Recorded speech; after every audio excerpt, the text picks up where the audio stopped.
Good morning, Kathy. Hello, it's afternoon, Oh, I guess it is. It is afternoon. It's been one of those days, right? right? I know. So it happens when you're up at 5.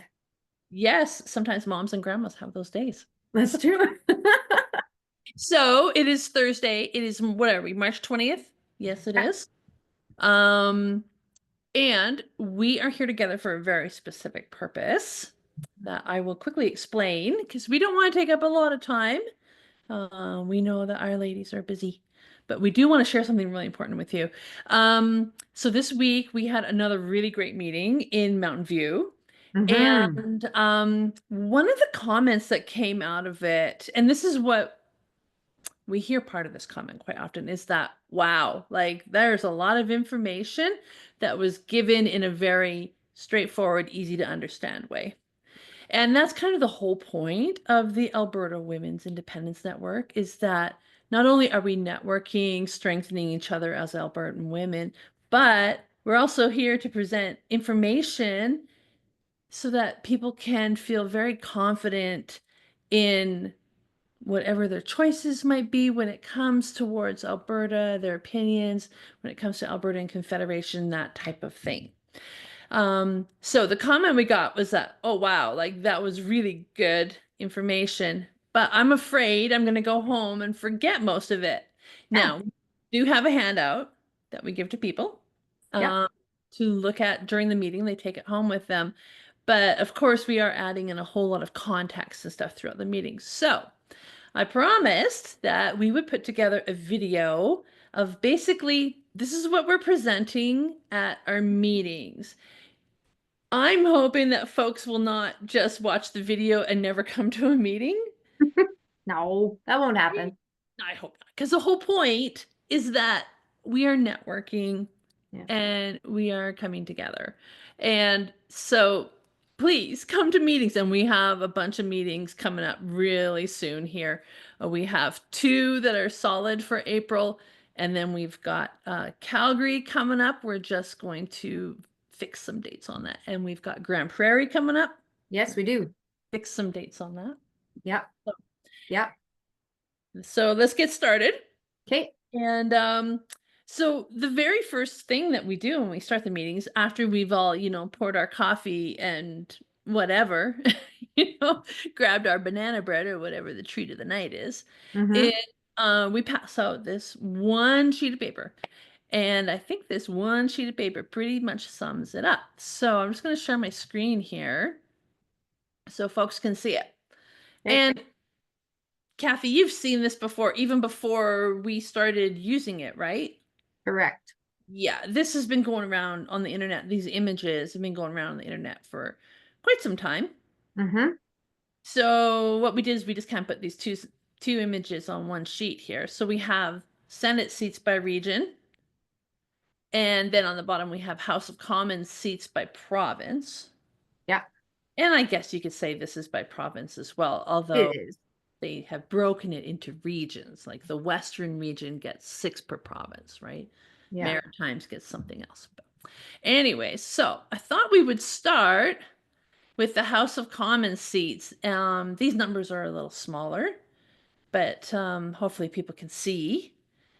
And I always kind of ask, like, what's like the thing that kind of jumps out at you when you see this? So, Kathy, if you were in a meeting, and this was the first time you saw this, what would be the thing that kind of jumps out at you? Well, the numbers are certainly a lot bigger on the right side of that black line than they are on the left for the most part. That's Right? the first thing that jumps out, and particularly in two provinces that have the lion's share of Mm-hmm. all of the seats in the House of Commons. And so if we are a democracy, which we are, that means that our measly little 40 or 34 seats is just as good as a whisper. Yeah, something's not quite right here. Yeah. So Um, imbalanced, little it imbalanced. is imbalanced. Yes, and we always put the question forward, like, what are these numbers based on? Mhm.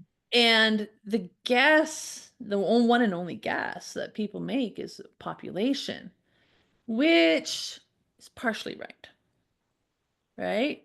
Depending which province you're talking about. It depends on which province you are talking about. And Yeah. Top of the population equation, which if you go, you can go online, and on the back of this sheet, I have a little bit more information, and I actually have these QR codes that people can scan, and then they can find out more about how these numbers came to be, right? Mm-hmm. So you can actually go online, and there is a whole, like, it's on the Canadian government website, and it Yeah. shows you the whole equation, right? But it's not just population. Because if it was just population, New Brunswick, Nova Scotia, PEI, even Newfoundland would have far fewer numbers than what they have. So what gives, right? Mm-hmm. So what gives is that there's two clauses that are included or applied to the equation. So the first one is a grandfather clause, and it doesn't really have a lot of effect on it. But do you know what the grandfather clause is, Kathy? Do you? Think so, but refresh my memory. Yeah. Okay. So back in 1987, this grandfather clause came in, and basically what it did was is it set a line that even if a province lost a lot of their population, Mm-hmm. that their number of seats in the House of Commons would never fall below the line that it was at in 1987. Okay. Yeah. So that's the grandfather clause, and it really doesn't have much effect, but it potentially could. Um, and we'll kind of go back to that a little bit with Quebec and the last time that they looked at the population numbers and the population equation. Um, the senatorial clause actually has a larger effect on this. So the senatorial clause states that a province will never have fewer seats in the House of Commons than it does in the Senate. So if we scroll up here to the seats by region, the Senate seats by region, we can see that. Now, Kathy, you gave a really good explanation one time of how these numbers came to be. Mm-hmm. Do you want to go ahead and kind of explain that? Yeah, so when you look at this map and you think about the history of Canada and how it even became a country and how it was all put together, how the provinces were all put together, if you look at the eastern half of the country, those are all provinces that negotiated their way. In fact, I mean, between the English and the French, between Ontario and Quebec, there was an all-out war. And and finally they figured it out and said, okay, well, you take this side and we'll take that side, and away we go. We'll figure out how to work this together. And so within that war, there was this, of course, this negotiation. And then when the maritime provinces came in, there was a negotiation as to how many Senate seats they were going to have. And Newfoundland took their sweet time, which is how they got 6. They held out. They were, I don't know, art of the deal, I guess. They were holding out to see what they could get for coming in. And then they ended up, I think as the story goes, ended up in some financial trouble, and it ended up benefiting them more to come into Confederation, but they still negotiated their way in, is the long and short of it. On the other hand, if you look at all of the provinces that only have 6 or 1, the territories up at the top, we did not negotiate our way in, particularly Alberta and Saskatchewan. We were literally colonized. There was no real political leadership here at that time. It was literally the wild, wild west. And people just, they came, they got a chunk of land, they did what they needed to do on that land, they figured out who their neighbors were, they worked together.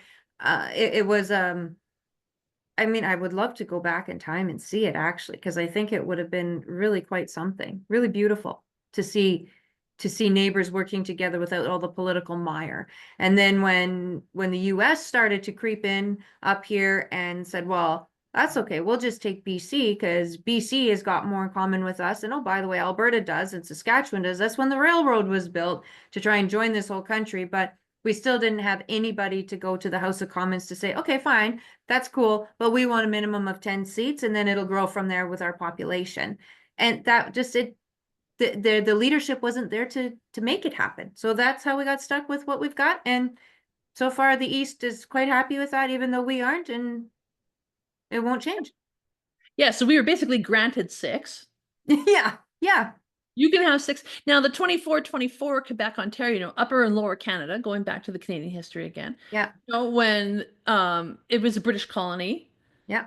And they decided they were going to form another country, and now you're going to have a Senate, and this is your form of government, and you've got to have seats in the Senate. So yeah, Upper Canada you can have 24, Lower Canada you can have 24. And then as you That's, explained, the others got negotiated and the others got colonized. So pretty much is how it that's comes. how it went.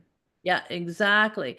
So these are static, the Senate seats. Yeah. They're static. They never change.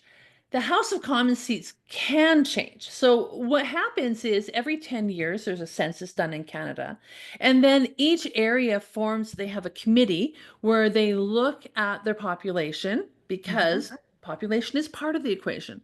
They look at the population and they kind of see like, okay, has there been an increase in population last 10 years? Has there been a decrease? Do we need to kind of rejig the federal riding lines? Yeah. Um, and so they do that, and then those committees come back and report to the House of Commons, and then it kind of becomes part of law. Like, oh yes, now after this set date, um, if there, whenever the next federal election is after that date, then these new seat allocations will kick in. Mhm. So, if I understand correctly, and if anybody knows differently, I have no problem. Please let me know because I want to understand this. My understanding is that with the next federal election, Alberta will actually receive 6 more seats. That's the rumor. What's that? That's the rumor. That's the rumor that we are to receive 6 more seats. Now, part of the problem in that whole process, and this happened like 21, 22 type of thing, um, the committee for the area of Quebec kept stalling. They wouldn't submit their information to the House of Commons. And finally, it came out that if we are using population as part of the equation, that Quebec was actually supposed to lose 1 seat. But they held out and held out and held out, and finally the House of Commons said, fine, you can keep your seat.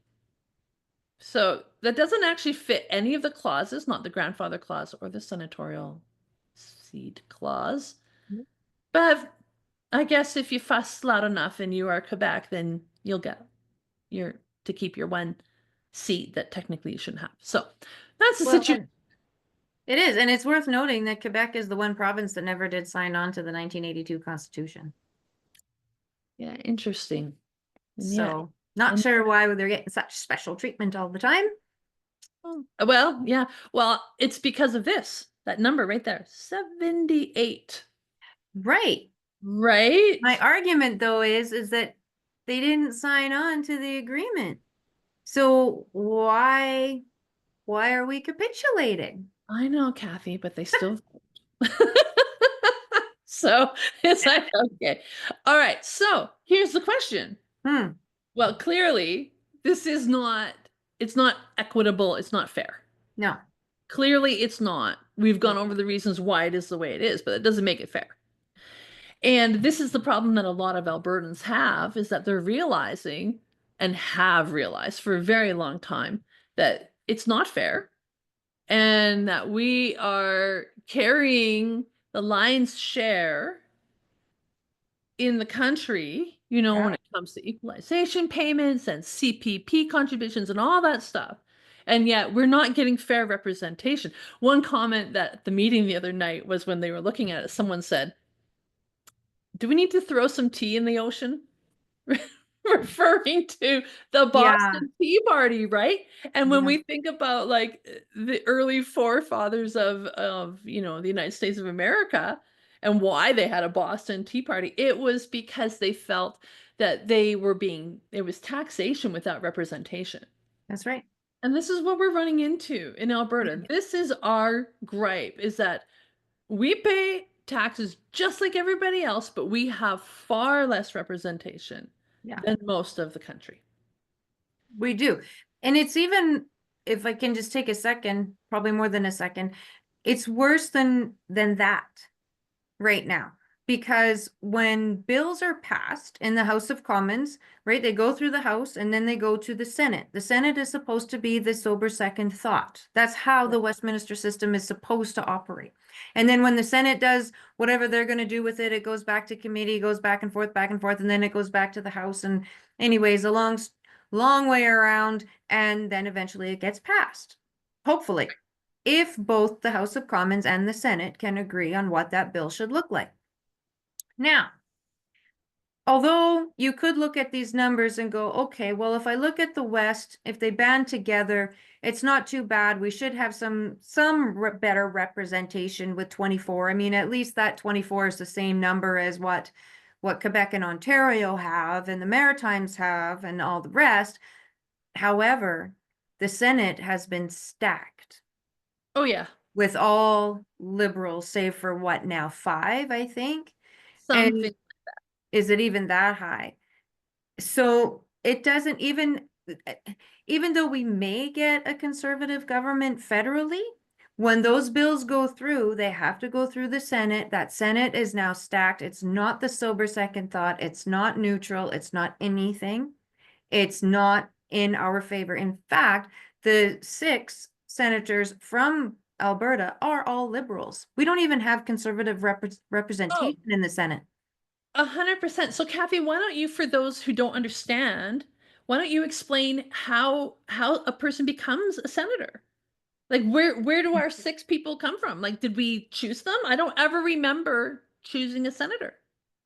Well, we do. I think Albertans who vote will know that there are senators on the ballot and you choose the senators that you want.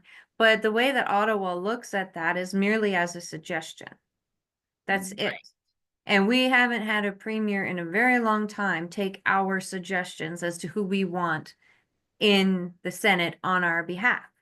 They're just appointed. It's whoever is given the most amount of money to the Liberal government or whoever is sucked up to them the most, or like, I'm just going to say it for what it is. I'm not even going to try and be politically correct. It's literally that whoever bought their way or reported everything exactly how the Liberals wanted it be as a reporter, or did everything the Liberals wanted as a doctor, that's who gets in. Yeah. Yeah, it's well, and they're in till they're 75. Or No, dead. there's no term limit. I There's mean, none. you're appointed Yeah. till you're 75, which Yes. so then you see like the turnover isn't like super great. It's not like we're gonna get a new senator every year or something like that, especially when we only No. have 6. It's gonna So be a do you very know long who time. our last recent senator appointee from Alberta was? I can't remember his name, but it's devastating. It is devastating. And he doesn't represent me, I'm telling you that right now. So No. Christopher Wells. Right. Yes, he was a professor at the University of Alberta. I think I might be wrong. Gender studies or something like that. Okay. Yeah. And his claim to fame, I guess, is that when the NDP were in government in Alberta, this was a few years back, Mhm. they put in a new in legislation when it came to the schools is that if a student in a school requested that there was a gay straight alliance in like a club in the school, that the Yeah. school would have to facilitate that somehow, provide a teacher or and space to do it and that type of thing. Yeah. And so what the NDP did was they got some people together to provide and put together resources for these gay straight alliances. Now, understanding that these gay straight alliances are from, kindergarten all the way to grade 12. Okay. Mhm. And so they are providing information, resources, links to online things, books, all that type of stuff. Anyways, they put together these packages and it comes out that it's straight up pornographic material. I couldn't believe it, what was being reported, so I went and found it online and looked at it myself, and the most disgusting things I've ever seen. Anybody giving that to a young child and saying, "Here, you learn about sexuality through Mhm. this," was just like, and I'm not saying I have anything against a gay straight alliance or anything like that, but what I'm saying is these are children. Yeah. And Chris Wells was the head of that committee that put together that information, Yeah. that put together that package of pornographic information to hand to children as young as 5 and 6 years old. And Yeah. that's who our new senator is. Yeah. And Yeah. we'll That's be who back it to is. like 75, making decisions for the country. And a lot of money doing it. Yep. Oh yeah. 150,000 a year base, and then if you're on committees and stuff, then you get more. Plus a Yeah, lot of your expenses are paid for, right? that's right. So yeah, clearly representation doesn't really exist No, when it comes to the Senate. They're not elected. They're appointed by whoever is in government at that time. that's right. Which is a travesty for the country as a whole. Because it's not Yeah. just us that doesn't have proper representation. It's everybody. Yes, absolutely. It's Yeah, everybody. yeah. It is. And can we change it, Kathy? Like there is actually, and this is we point this out to people, there is actually a way to change these numbers, to change this, to make it more equitable if we wanted to. Do you know what that mechanism is? Well, we'd have to open up the Constitution, change some Hmm. things around. What else would we Yes, have to because do? these numbers are written into the Constitution. It's not just we need to get a conservative government and they'll change it. They can't. No. Right. So how do we open up the Constitution? Little thing called the Clarity Act, maybe? Or are you thinking something different than that? I'm thinking something different. There's actually something before we even go to the Clarity Act. There's something else. Oh, okay. What would you do? That would be you have to get 7 out of 10 provinces on board, and those 7 provinces have to represent at least 50% of the Canadian population. So we're Okay. looking at about 20 million people. Yeah. So if you had to choose 7 provinces who would be willing to open up the Constitution to change these numbers to make them more equitable all the way across the country, who would you choose? And the territories don't count in this. It has to be a province. So who would you choose? There's not 7. Come on, we got 10 provinces. It's got to be 7 you can find. But there's not 7 that would go along with this. Why? Well, because to open up the Constitution and make some changes, if we actually did that, then there's going to be a whole bunch of smaller provinces on the east that are going to not like what might come their way. So there's not like there are 7. Okay, we We'd could be lucky if we got 4. exactly. Yeah, I think we would get 2. I think we would get Alberta and Saskatchewan. that's one. I think so. I Yeah, think there's so. not 7. There's So not. these numbers here, the Senate static. These numbers here will change with population growth Yep. somewhat, but you still got those other 2 clauses and the Quebec favoritism, whatever we call that.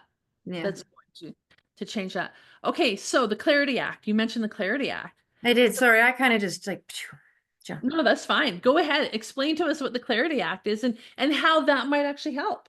Well, the Clarity Act was put in, compliments of Quebec, actually, we need to thank them for that, was put in place because they at one time wanted to separate from the rest of Canada. And it got pretty serious and it actually got pretty scary over there for a lot of people. And it's an interesting bit of history if you get a chance to go and go down that trail and just see what happened, how it happened, what took place. But anyways, obviously they didn't end up going through with it. But what did come out of it was a mechanism to secede from Confederation if a province wanted to, which they called the Clarity Act. And it's actually anything but clear. It's clear as mud is what it is.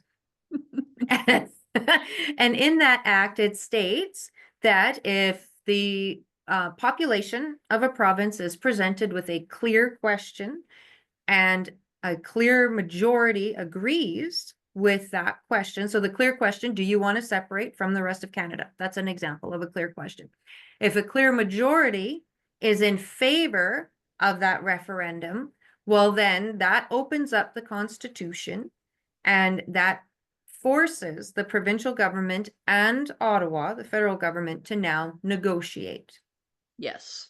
what that might look like. It doesn't mean we automatically say this is all ours and take our toys and get out. That opens up the negotiation. Doesn't, Right. yeah, doesn't say how it's going to land.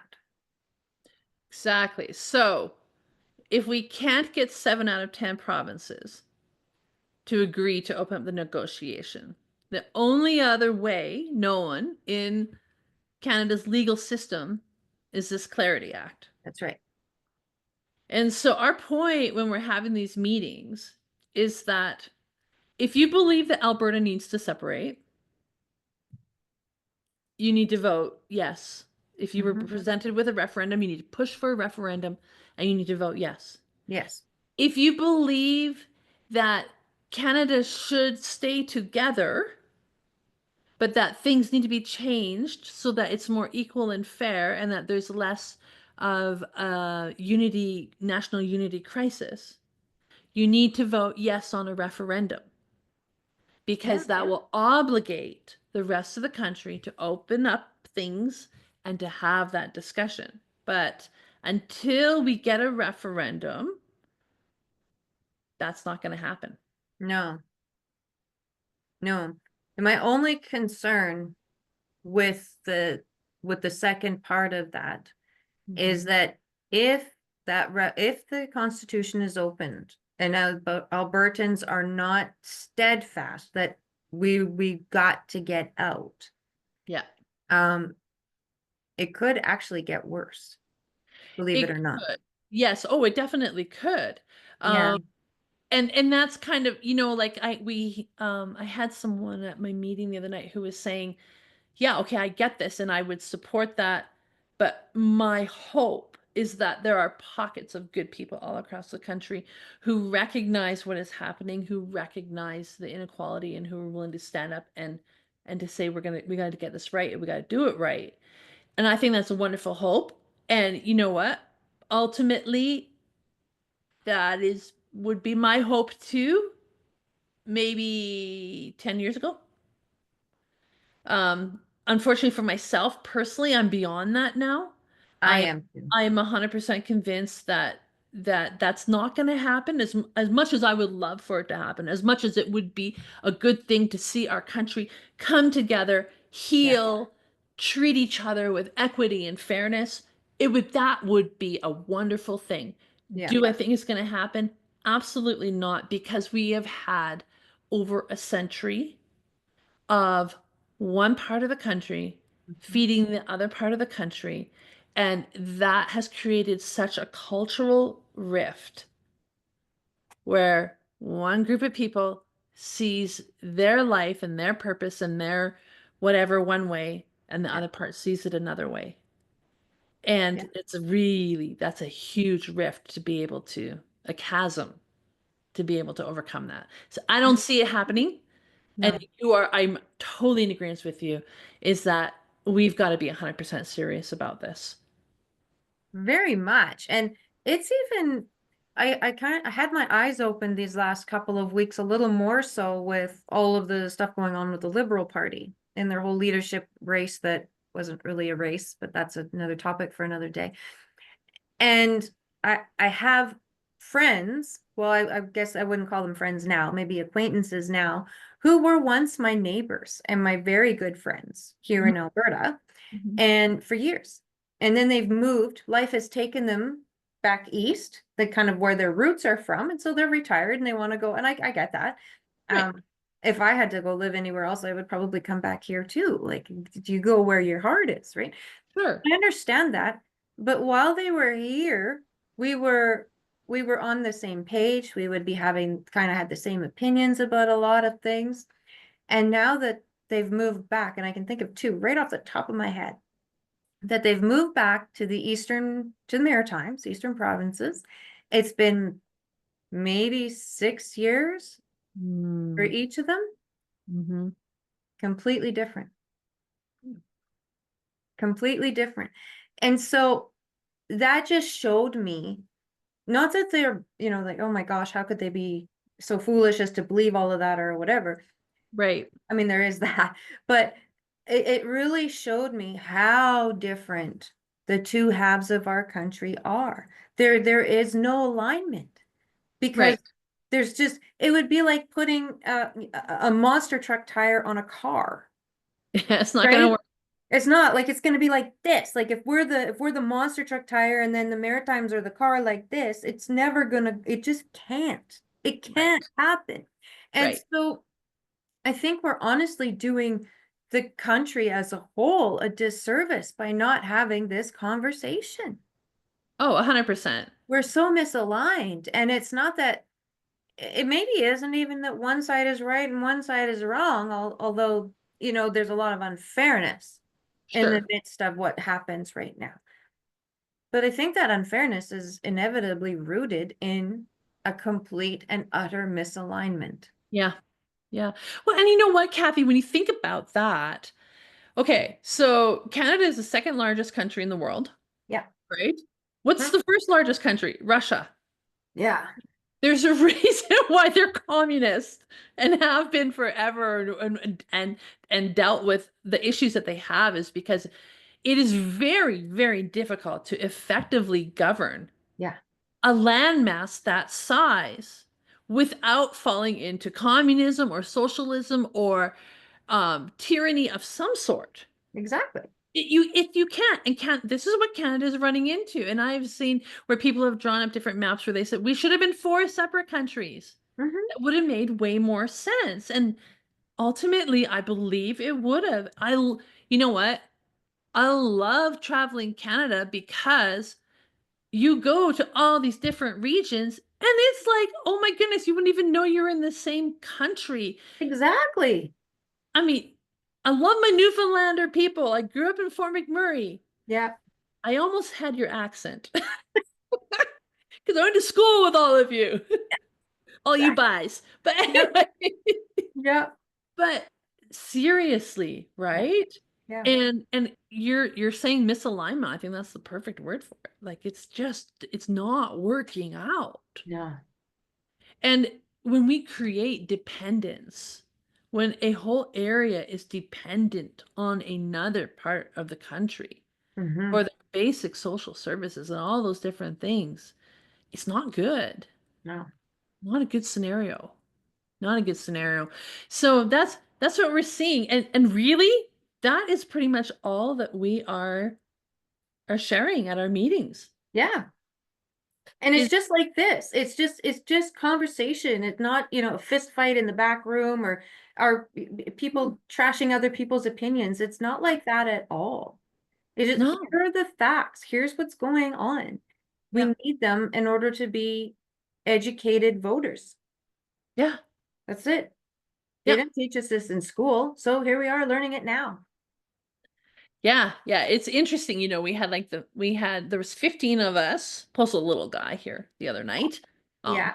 Such a cutie. But anyways, there was 15 of us here, and as the women all walked out the door, I thought, okay, this is interesting because we all were able to come to the same conclusion that okay, yeah, a referendum is the answer, and yet everybody also had like different reasonings for it too. Like some people were like, yeah, absolutely, Alberta has to leave. That's why we gotta do this, and then Yeah. some people were like, well, if this is the only way I can keep my country together is by forcing the conversation, Mm. then that's what I would want to do. Yeah. And either way, everybody, as far as I could tell, everybody left saying, yeah, I want to be a little bit more part of this. Like everybody gave me their email addresses and said, put me on the list. Yeah. I want to be a part of this. I want to learn more. And it's just super interesting watching people's reactions when you give them that piece of paper and they look at it and they realize like, oh, we're hooped. Sure. Yeah. Well, and even yesterday I had a conversation with a gal that reached out, and then it turns out I know her, right? She reached out to our email. And so I was chatting with her yesterday, and she's fairly in the know, but even learned some more in Yeah. our conversation. And then poor thing, she left even more angry than when we started. And that was not my intention. But eh, Yes. but she said, I thought I knew, Mm. but now I don't. And that's okay. That's the point of this. Mhm. We want to find out what people know and what they don't. And there's not necessarily a right or a wrong answer. But let's Right. give you some answers Yeah. And without then it. Yeah, you can make an informed decision exactly. Decide for and yourself. be confident in that decision. Yeah. Be confident in that decision. And that comes through education and understanding and discussion and all those things. So I guess my challenge to folks watching this is um share this. Yeah. Share this video if you have friends and family that you think would benefit from it. Um, come to one of our meetings. Hmm. We're working hard. We're working hard, getting them all We up are. as fast We as we are. can. Takes time to get these things in place. And Alberta is a huge province. It is. Yeah, I'm thinking about driving up to Grand Prairie. I'm like, I haven't been up there since I was a kid. Yeah, When I lived in the Peace River area for a few years as a kid. It's a long yeah. drive from where I am, but it's also a beautiful drive. Beautiful I country. love it up there. Love Oh, it. That's my roots is Peace River, Alberta, Grand Prairie. That's where I grew up and yeah. yeah, Yeah, gorgeous. Gorgeous. I Yeah. love So it. I'm I'm looking forward to that. I'm looking forward to that. Actually, I got a call from a gal she lives in Bashaw, another little town that if you blink, you miss it. It's just sounds outside of familiar. Camrose. Yeah, just outside of Camrose. Mhm. Oh, she was so on fire when she saw what we were doing on Twitter that she's ready to go door knocking and get everybody going. Sweet. Awesome. So it's like, okay, well, get a group together and we'll make it happen. I love it. Absolutely. Yeah. Well, and then here's the other invite we can do too is that if people want us to come and do a meeting for them, and we're not asking you to put together like 50 people or even 20 No. people, right? It's in your living room. These 15 people were in my living room. It was a little squishy. It was fine. Like we had a great conversation. Um, bring together some of your neighbors and your friends, and we will come and do a meeting with you. And if you want to become even more involved and you want to do meetings, we have a hostess package. It's super simple, super easy, Yeah. that will give you everything that you need to know. But we have an email list, and this is going out every week. So, probably the best way, if you want to get on the email list, is you can make a comment on this video. We're going to post it on YouTube and Rumble. Or you can find us on X, Alberta Women's Independence Network. Yeah. We're also on Facebook. Find us that way. You can DM us. That's fine. Um, or our email address is abwomensindependencenetwork. At Gmail. It's long at gmail.com. You can always email us too. And we'll That's right. get you on there. We send out one once a week.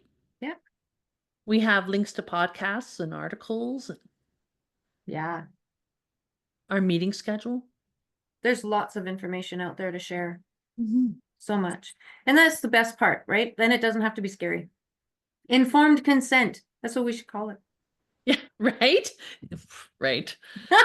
Would be a good thing. It's a great concept. I shouldn't have said that. So we will be doing another one of these probably in a couple weeks, huh, Kathy? I think so. Yeah.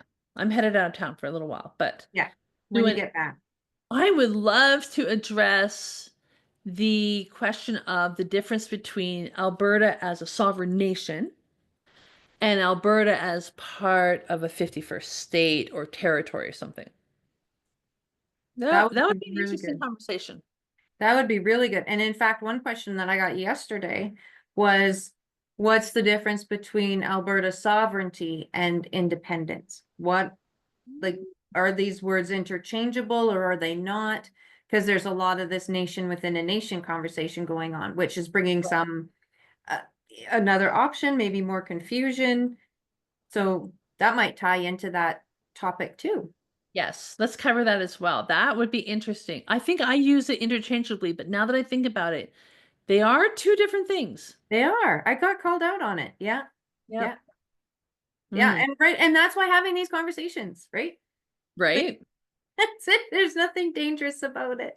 No, love it. Love it. Yeah.